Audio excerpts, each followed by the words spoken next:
Christmas, our dear beloved spiritual community of San Marcos. Whether you believe that Santa Claus was a good guy or he was a shaman, a medicine man, a junkie tripping on mushrooms with his dear friends, we wish to all of you a beautiful, beautiful holiday season. We're here to inform you on the main news of our spiritual community for the past week. So please be very attentive because these news are very important. Our dear friend came all the way from the North Pole, but due to the COVID restrictions that are threatening this country to be closed off from the rest of the world, Santa Claus unfortunately himself couldn't make it because he didn't have a global passport. So he got stuck at the border. But you guys, don't you worry. Whether on January 3rd the Guatemalan government votes for mandatory vaccination to enter the country or not, we have a good plan. And it is Mexico! So just book your flight to Mexico and then cross the border by foot. Just remember, no guns, no drugs, and no low vibes. High vibes only in Guatemala. By doing this, you can actually connect to the spirit of cacao, which unites Mexican mezcal and Guatemalan cacao. If you forgot about cacao, please watch our previous video where we describe you in full details of who cacao is. It's a new spiritual species. Very important figure for your enlightenment. But let's go back to the news. So Yes. what was the hottest event of the week? Are you ready for this? Mose is back from his 2 months of silent retreat. And so we had the first cacao dance with Mose at the Eagle's Nest. Everyone was so excited that the event was totally overbooked and oversold. There was such a huge line that we thought we were teleported back to New York and we're in line to get our COVID test to go see the family for the holidays. The line was so huge. But thankfully, we were still here at the Lake Atitlan at Eagle's Nest. But seriously, we were like sardines on the dance floor. We couldn't dance, actually. All we could do was to groove on our heels. And we grooved so hard. So we grooved to our Achilles heel and all the childhood traumas came to the surface. You know, those traumas when as children we wanted to be expressive and seen and validated by our parents and we couldn't do that. So that's exactly what experienced at Cacao Most Dance. People got so emotional that they had an emotional release right there on the dance floor. Poor Mose didn't know what to do, so he asked his musician friends to calm us down with some sounds of ocean, some flute and other instruments. It helped a little bit, but poor Mose, you know, he had to go on another retreat. Yes, thank God it was not 2 months this time, it was just a 4 days retreat, but I cannot imagine how hard it is to hold so much space for such wounded people of our spiritual community. And next time, when we have a cacao dance, we gotta get a 3D printer and have at least 3 copies of Mose so that we could split an That's such a event good idea. in at least 3 venues. Otherwise, poor guy is not gonna last long. And we need to protect our Hermana Mose. So please, 3D printer has to be delivered before the next cacao dance. And what about you, dear? Did you experience any major events that helped you on your enlightenment path? Please Yes. share. I went over the top last week. I was going every single day. 3 days solstice festival was going on in Eagle's Nest, and every single day was different. Oh, please share. So the first day was the most high vibrational day. Everybody was so happy to dance finally, like they don't dance here, you know. I was worried that the floor is gonna collapse under all of this heavy people, energetically heavy, who was stomping their feet against the floor to release this deep emotions that they were collecting for the whole year, you know. So it was super high vibe the first day. What happened on the second The day? second day, I had a trip experience of seeing Xibalba itself. And you know who evoked Xibalba? Tell us. Our hermano Suchi. Yes. Oh my God. Did you get to see the horns? I saw not only the horns, and not the deer horns. I felt that the whole shala of eagle's nest turned into Xibalba, the underworld of Mayan culture, and Suchi not only had the horns, he also was having a red color to his face, so it was a very profound experience. Did you guys get some Palo Santo going, some Kapal? Because it did sound terrifying.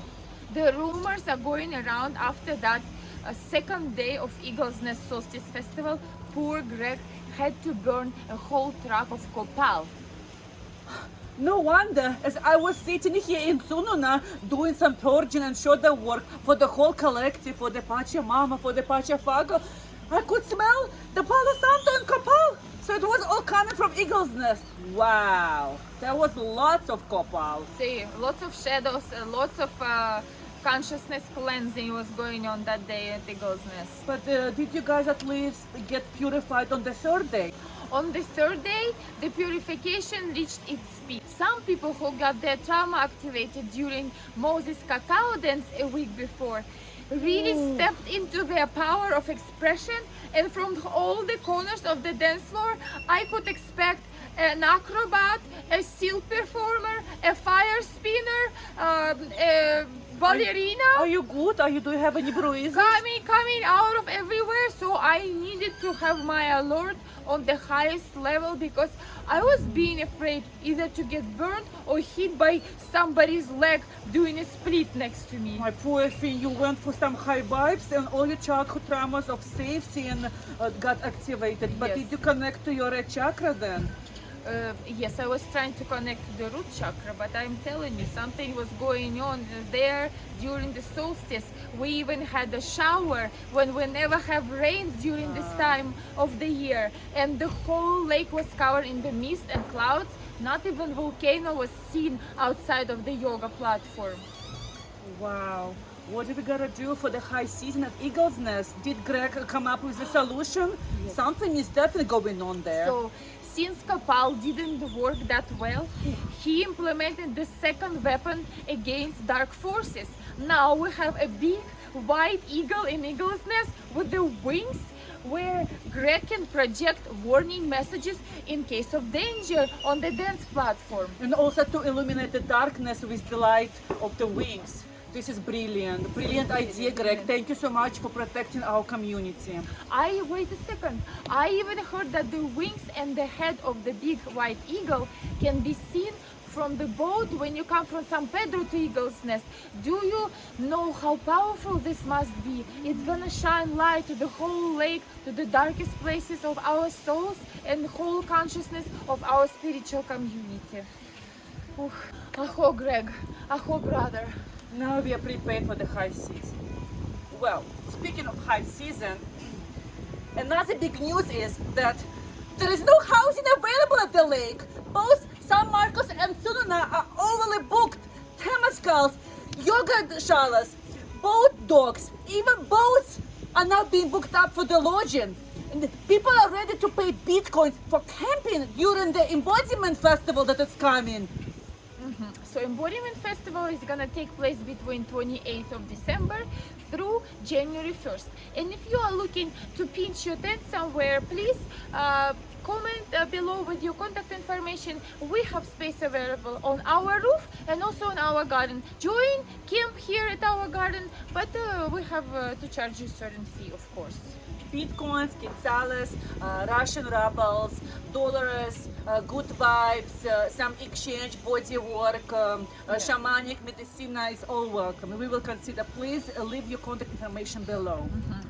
But not just housing, you know, now you can get stuck in the boat traffic all the way from Panajachel to San Marcos. There's so many boats coming, bringing these poor people from the big matrix to our matrix.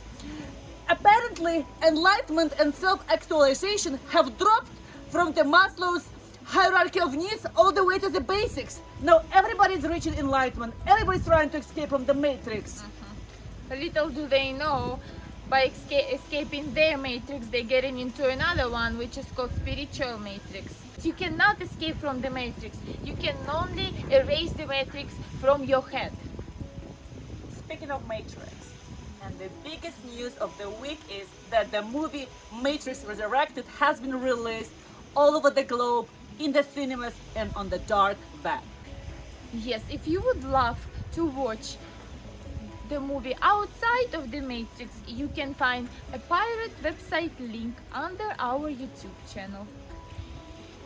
So in the movie, Shiva and Shakti, incarnated in aged Neo and Trinity, has proven one more time that only sacred union of divine feminine and divine masculine are invincible in the eye of the evil.